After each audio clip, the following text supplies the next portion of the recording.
Si vous êtes nouveau sur cette chaîne, n'oubliez pas de vous abonner, liker et partager pour ne rien rater. Je ne compte plus cette ville. Moi, je pense à construire une nouvelle ville. Monsieur le Président, tout ce que nous allons faire ici n'est qu'éphémère. Dans l'idée de préserver quand même le vie humaine, il y a des choses à faire. Mais la solution ici, il faut construire une nouvelle ville. Monsieur le Président, la ville de Kinshasa a 9 965 km². Seule la commune de Maluku représente 70% de la ville. Seule la commune de la Malou.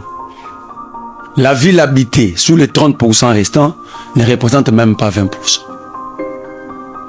Il y a un problème d'urbanisation, il y a un problème d'aménagement provincial. Le plan urbanistique que nous utilisons date de 1970.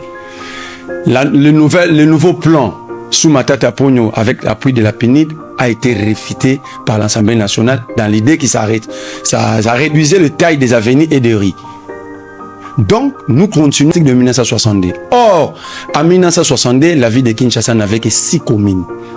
Une grande partie de la commune de Mongafou était Congo central, une grande partie de Maluku était Bandundu.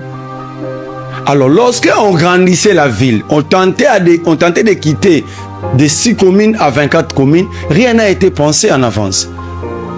Le Belge a quitté cette ville. Lorsque le Belge quittait la ville de Léopoldville, la ville de Kinshasa actuellement, il n'y avait que 300 000 habitants. Il n'y avait que 300 000 habitants.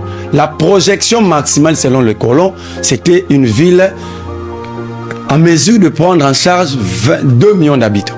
Aujourd'hui, nous parlons de 20 millions d'habitants, mais dans le même espace.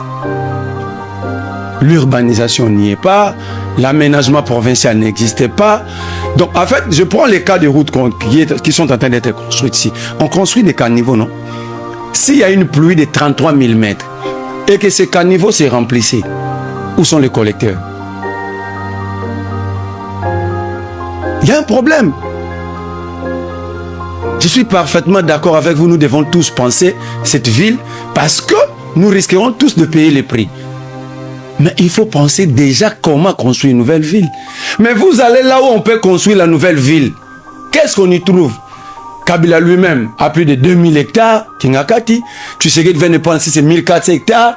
Ou comme on a caméra, 500 hectares. Ça dit, ils ne sont pas en train de penser l'avenir. Bazo que ce moment, nous soit comme député façon bata 7 hectares. Or, la ville de demain va être construite de l'autre côté. Parce qu'ici, avant de ramener ici, il faut penser à autre chose.